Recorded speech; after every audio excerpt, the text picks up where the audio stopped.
You have no idea, do you? Or did you choose not to know?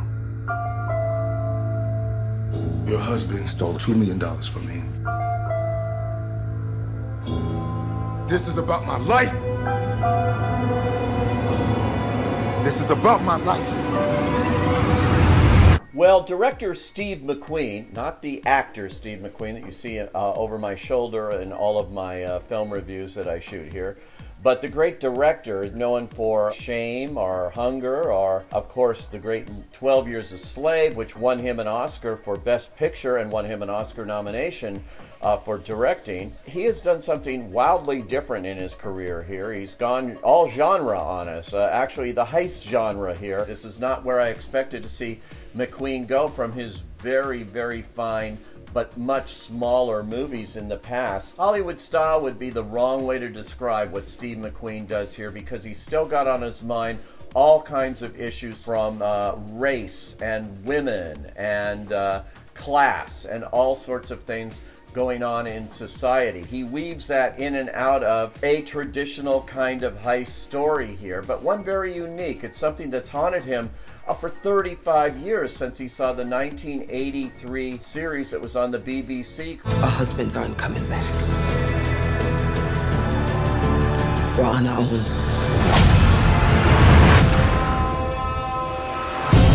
My husband left me the plans for his next job.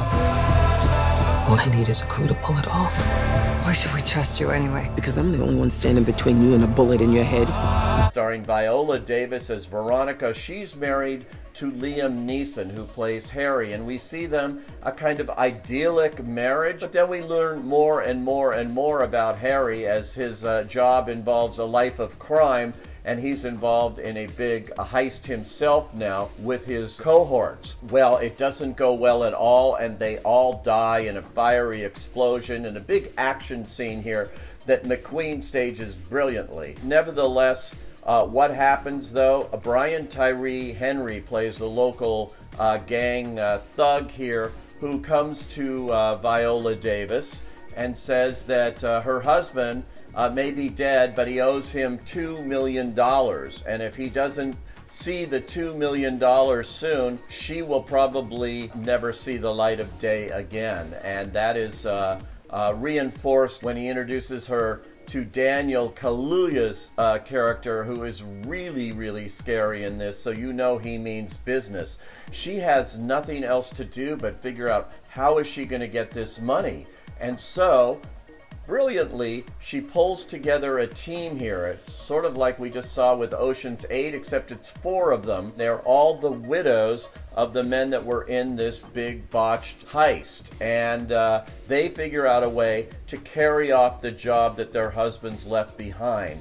And there is a no-nonsense attitude here that develops, not only with Viola Davis's character, but Elizabeth Debicki. You have Michelle Rodriguez, and then there's Cynthia Erivo, who won a Tony Award on Broadway for The Color Purple, recently was in Bad Times at the El Royale, forging a nice movie career for herself. If this whole thing goes wrong, I want my kids to know that I didn't just sit there and take it. I did something. There are twists and things happen here. There is also complications with another plot development here involving Robert Duvall as a big political linchpin in Chicago, where this film is set, and Colin Farrell as his son Jack. They have a way of doing things, kind of dirty politics. Times are changing a bit. They're involved in all of this too, as is Jackie Weaver, terrific, the 2-time Oscar-nominated actress who plays the mother of Elizabeth Debicki here, and I really liked her scenes, however brief they might have been.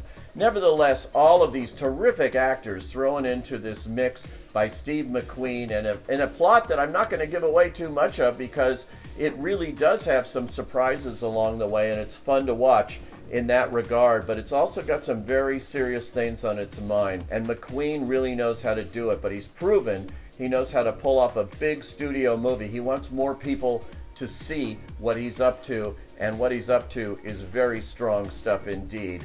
I say, go.